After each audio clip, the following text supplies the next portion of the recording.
శ్రీ రామకృష్ణ ప్రభ ఛానల్ను చూడండి, మాసపత్రికను చదవండి. శ్రీమాత్రే నమః. శ్రీరామకృష్ణాయ నమః. కాశీక్షేత్రంలో విశ్వానరుడు, శుచిష్మతి వీరిద్దరూ భార్యాభర్తలు. వీరిద్దరూ ఏ కాలానికి చెందినవారు అంటే ఏ కాలానికైనా అనుకోవచ్చు. ఇప్పుడు ప్రస్తుత కథలో అయితే వారు ద్వాపర యుగానికి ముందు కాలం. వీరిద్దరూ కాశీక్షేత్రంలో చాలా సంవత్సరాలు నిష్కల్మషంగా తపస్సు చేయడం మొదలుపెట్టారు. వారి దినచర్యల్లా నిత్య కాలకృత్యాలు, దైవారాధన పూర్తి చేసుకొని మితంగా సత్వమైన భోజనం తిని శివుడి కోసం తపస్సు చేయడం, ఇంకా వారికి వేరే పని ఏమీ లేదు. అలా చాలా సంవత్సరాలు తపస్సు చేస్తారు. వృద్ధులైపోతారు వారు. అయితే వృద్ధులు అయ్యాక వారికి ఒక కోరిక కలుగుతుంది. ఏంటి అంటే, ఇప్పటిదాకా తపస్సు ఏ కోరికతో వారు చేయలే, కేవలం భగవంతుడి కోసం ఆర్తితో చేశారు. కానీ అనుకోకుండా వాళ్ళు ఒక కోరిక ఉద్భవిస్తుంది. ఏంటంటే, పుత్ర సంతానం కలిగితే బాగుండును అని. అలా ఆలోచన కలిగిన వెంటనే సంకల్పం చేసి తిరిగి వారు తపస్సు మొదలు పెడతారు. కానీ ఆ భగవంతుడి ఆరాధనలో కొన్ని సంవత్సరాలుగా లీనమై ఉండడం వల్ల వారు ఆ కోరికని మర్చిపోయి తిరిగి యథావిధిగా వారు పూజ తపస్సు మొదలు పెడతారు. కొన్నాళ్ళకి వారికి శివుడు ప్రత్యక్షమవుతాడు. కాశీక్షేత్రంలో ఉండడం అంటేనే శివుడి యొక్క కనుసన్నల్లో మనం ఉన్నట్టు. అలాంటిది కాశీక్షేత్రంలో తపస్సు చేస్తే శివుడు ఖచ్చితంగా ప్రతి ఒక్కరికి దర్శనమిస్తాడు. వీరికి కూడా ఆయన అలాగే దర్శనమిచ్చారు. శివుడిని చూడగానే వీరు వారి మనస్సులో ఉన్న కోరికను మర్చిపోయి మమైకమైన దీక్షతో శివుడిని నమస్కారం చేసి నోట మాట రాక స్తబ్దుల్లా అలా నిలబడిపోతారు. అప్పుడు ఆయన నవ్వి, మీకు నేను పుత్ర సంతానాన్ని కలిగిస్తాను, మీ కోరిక అదే నాకు తెలుసు, మీరు మంచి సద్గతిని పొందుతారు అని చెప్పి వెళ్ళిపోతారు. శివుడి ఆజ్ఞ ప్రకారం కొన్ని నెలల తర్వాత శుచిష్మతి గర్భవతి అయి వారికి ఒక పుత్రుడు జన్మిస్తాడు. ఆ పుత్రుడు పుట్టగానే ఆ అబ్బాయి మొహంలో ఎంత తేజస్సు ఉంటుందంటే తల్లిదండ్రులే ఆ తేజస్సును తట్టుకోలేకపోతారు. అన్ని కర్మలు పూర్తి చేస్తారు. నామకరణ మహోత్సవం ఆ రోజుల్లో 11వ రోజు చేసేవారో 21వ రోజు చేసేవారో తెలీదు.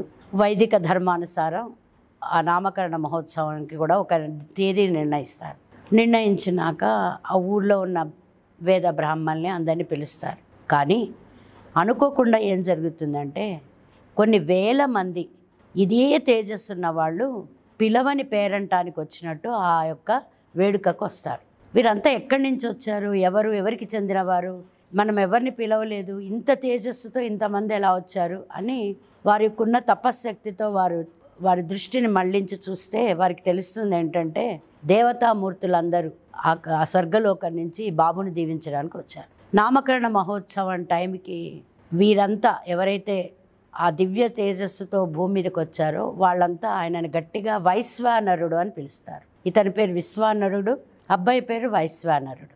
పిలిచి అంతర్ధానం అయిపోతారు. వీరు చాలా సంతోషిస్తారు. కానీ ఆ సంతోషం ఎక్కువ కాలం నిలవదు. ఎందుకంటే మానవ జన్మ అంతా కూడా ఆనందము, దుఃఖము మిళితమైన జీవితం. ఎవరు తపస్సు చేయనివ్వండి, చేయకపోనివ్వండి, కర్మ ప్రారంధాన్ని మనం అనుభవించక తప్పదు. వీరికి తెలుస్తుంది ఏంటంటే, ఈ అబ్బాయి ఆయు ప్రమాణం చాలా తక్కువ, కేవలం 12 సంవత్సరాలు మాత్రమే ఆయు ప్రమాణం అని తెలిసి వారు చాలా చింతిస్తూ ఉంటారు. ఆ అబ్బాయికి తెలియకూడదని చాలా జాగ్రత్త పడుతూ ఉంటారు. కానీ ఒకరోజు ఈ వైశ్వానరుడు తల్లిదండ్రుల దగ్గరికి వస్తాడు. వచ్చి, మీరు దేనికో చాలా చింతిస్తున్నారు, నాకు తెలుసు కారణం. ఎందుకంటే నా ఆయు ప్రమాణం కేవలం 12 సంవత్సరాలే, దానికి మీరు బాధపడుతున్నారు. కానీ మీరు బాధపడడంలో ఏమాత్రము ఉపయోగం లేదు, అందులో వివేకం కూడా లేదు. ఎంతో తపశ్శక్తి కలిగిన మీరు ఇంత చిన్న విషయానికి బాధపడడం ఏంటి? శివుడి ఆజ్ఞలో ఉన్నాం, మనం శివుడి అండలో ఉన్నాం, శివుడి యొక్క ఆశ్రయంలో ఉన్నాం, మనకెవ్వరికీ ఏం కాదమ్మా, నన్ను వదిలేసేయండి, నేను తపస్సు చేసుకోవడానికి వెళ్తున్నాను అంటాడు. తపస్సే జీవిత పరమావధిగా పుట్టిన తల్లిదండ్రులకు పుట్టిన ఈ సంతానం తపస్సు చేయకుండా ఎలా ఉంటాడండి? ఎలా పెంచితే పిల్లల్ని అలా పెరుగుతారు. ఈ అబ్బాయి తపస్సు చేయడానికి వెళ్తాడు. ఆ అబ్బాయి వయసు ధ్రువుడి కన్నా కొంచెం పెద్ద, మార్కండేయుల కన్నా కొంచెం పెద్దవాడు. అంటే 8 సంవత్సరాలు 9 సంవత్సరాలు వేసుకోండి. అకుంఠిత దీక్షతో తపస్సు చేస్తూ ఉంటే ఇంద్రుడికి చాలా ముచ్చట అనిపిస్తుంది. అయ్యో, ఇంత తపశ్శక్తి ఏంటి, అసలు గాలి వానల్ని కూడా లెక్క చేయకుండా, భోజనం కూడా ఏం తీసుకోకుండా ఇంత చిన్న వయసులో ఈ అబ్బాయి ఇంత గొప్ప తపస్సు చేస్తున్నాడు అని ఆయన కిందకు వస్తారు. కిందకు వచ్చి బాబుని పలకరిస్తారు. ఈ అబ్బాయి కళ్ళు తెరిచి చూస్తాడు. చెప్తారు, నేను ఇంద్రుడిని, నీ తపశ్శక్తి చాలా గొప్పగా ఉంది, నేను నీకు ఫలితం ఇవ్వడానికి వచ్చాను అని. అప్పుడు ఆ బాబు అంటాడు, నేను పిలిచానా మిమ్మల్ని? నేను పిలవలేదు కదా, నేను తపస్సు చేస్తున్నది శివుడి కోసం, నాకు కావాల్సింది శివుడు, మీరు వచ్చి మధ్యలో నా తపస్సుని ఎందుకు విఘ్నం కలిగిస్తున్నారు అని అడుగుతాడు. ఇంద్రుడికి కొద్దిగా ఆశ్చర్యం వేస్తుంది, ఇప్పటివరకు ఆయనను అలా అడిగిన వారు ఎవ్వరూ లేరు. అయితే ఆయన అంటారు, నువ్వు శివుడి కోసం తపస్సు చేస్తున్నప్పటికీ నీ తపస్సుని మెచ్చి నేను వచ్చాను, నీకేం కోరిక కావాలో కోరుకో, నేను తీరుస్తాను అంట. లేదండి, లేదు, మీరు రావక్కర్లేదు, మీరు నన్ను మధ్యలో నా తపస్సును ఆపక్కర్లేదు, నాకు కావాల్సిన వాళ్ళ కోసమే నేను ఎదురు చూస్తూ ఉంటాను, దయచేసి మీరు వెళ్ళిపోండి అని తిరిగి జ్ఞానముద్ర వేసుకొని తపస్సులో కూర్చుంటాడు. ఇంద్రుడికి కొద్దిగా కోపం ఎక్కువ. ఆయన ఏం చేస్తాడు, ఇంత చిన్న బాలుడు నన్ను తిరస్కరిస్తాడా అని వజ్రాయుధాన్ని అబ్బాయి మీద ప్రయోగిస్తాడు. ఎప్పుడైతే వజ్రాయుధాన్ని ప్రయోగిస్తాడో అదే సమయానికి అబ్బాయికి 12 సంవత్సరాలు మొదలవుతుంది. ఆ వజ్రాయుధం అతని తలని కరెక్ట్గా తాకబోయే టైంకి శివుడు తన అరిచేయి అడ్డుపెట్టి ఆ వజ్రాయుధాన్ని ఆపేస్తాడు. వజ్రాయుధం పక్కకి తొలగుతుంది.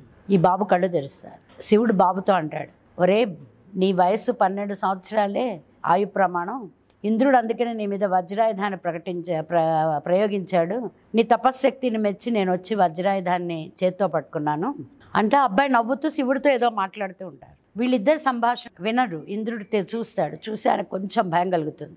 ఎందుకంటే శివుడితో పెట్టుకుంటే నా పదవికి చాలా పెద్ద ప్రమాదం వచ్చేటట్టుంది అని ఆ వజ్రాయుధాన్ని తిరిగి వెనక్కి తీసుకొని ఆయన అక్కడి నుంచి వెళ్ళిపోతారు. వెళ్ళిపోయాక శివుడి అబ్బాయికి ఒక వరం ఇస్తారు. ఏంటంటే 2 వరాలు ఇస్తారు.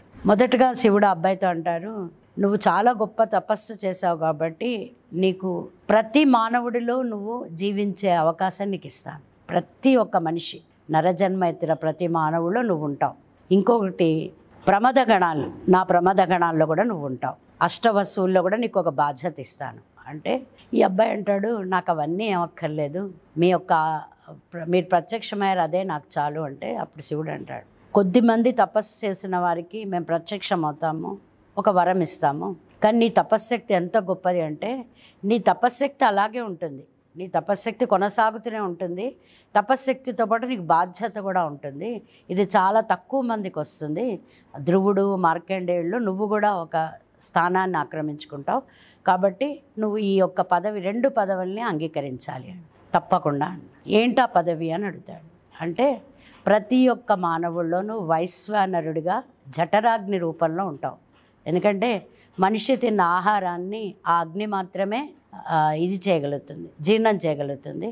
అందుకనే భగవద్గీతలో అహం వైశ్వానరో భూత్వా ప్రాణినాం దేహమాశ్రిత ప్రాణాపాన సమాయుక్త పచామ్యన్నం చతుర్విధం. ఈ శ్లోకం ప్రతి ఒక్కరు చదివి భోజనానికి ముందు మనసులో మననం చేసుకొని తింటారు. ఎందుకు తింటారంటే తినేటప్పుడు ఆహారం శుద్ధి, ఆ శుద్ధి అయిన ఆహారం లోపలికి వెళ్ళి వైశ్వానరుడు దాన్ని జఠరాగ్ని రూపంలో సరి అయిన పద్ధతిలో జీర్ణం చేయడం వల్ల మనిషి యొక్క మానసిక స్థితి ఉన్న స్థితి నుంచి ఉన్నత స్థితికి వెళ్ళే అవకాశాలు ఉన్నాయి. ఈ వైశ్వానరుడికి ఆ యొక్క పదవిని ఇస్తారు. ఆ పదవిని ఇచ్చాక ఆయన చాలా సంతోషిస్తారు. ఈ వైశ్వానరుడు ఎవరో కాదండి, విష్ణు అంశ. విష్ణుమూర్తి మనలో జఠరాగ్ని రూపంలో ఉండి మనల్ని మన యొక్క ప్రతి ఒక్క గొప్ప కార్యక్రమాలు మనం చేయడానికి, అధః పాతాళానికి మనం దిగజారిపోవడానికి కూడా మన కర్మలతో పాటు భగవంతుడి యొక్క ప్రతి క్షణం ఆయన యొక్క అనుగ్రహ ఆశీర్వాదాలు మనకు ఉండాలి. కాబట్టి మనలో ఉన్న వైశ్వానరుని మనం అందరం గౌరవించి, ఇది పురాణ కథ, పురాణ కథల వెనక ఉన్న గొప్ప నీతి మిస్టిక్ సీక్రెట్ కూడా గ్రహించాలి. గూఢార్థం అంటారు. ఆ గూఢార్థం ఏంటంటే కథగా దీన్ని చూసుకున్నా చాలా మంచి కథ. కథలో ఉన్న అంతరార్థం చూసుకుంటే మనలో ఉన్న ఆ తపస్సు చేసిన ఒక భగవత్ స్వరూపం మన శరీరంలో జఠరాగ్ని రూపంలో ఉంది.